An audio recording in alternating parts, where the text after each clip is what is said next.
Au nom du Père et du Fils et du Saint-Esprit. Amen. D'abord, les rites de la messe, l'explication des rites de la messe. Nous arrivons à la troisième prière après la consécration, qui est la fin de cette offrande du saint sacrifice de la messe. En fait, il aurait fallu commenter les trois prières en une seule fois, mais c'est bien aussi, pédagogiquement évidemment, de prendre chaque prière les unes après les autres. En tout cas, on arrive à la troisième et dernière prière pour offrir le sacrifice de Jésus à Dieu le Père.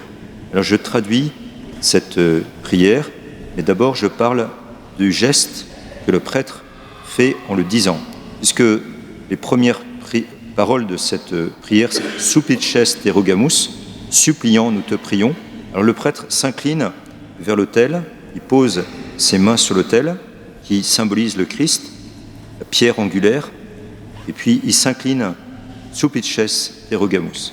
Dans le rite lyonnais, le prêtre fait un geste oriental très beau. Il met ses mains en signe de croix, comme ça sur lui, sur son cœur, et puis il s'incline profondément devant l'autel, comme ça.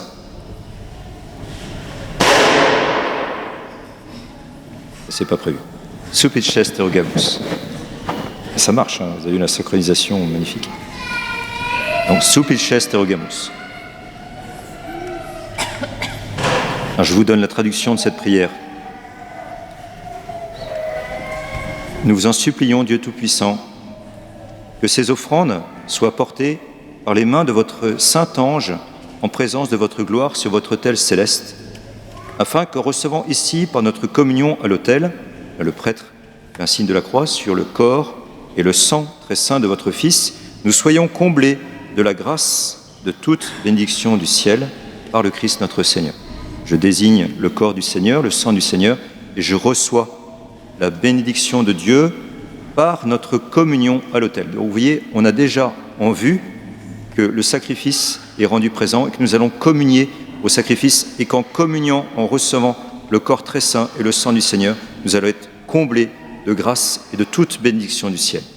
Voilà, comme ça vous comprenez cette belle prière et vous ferez attention.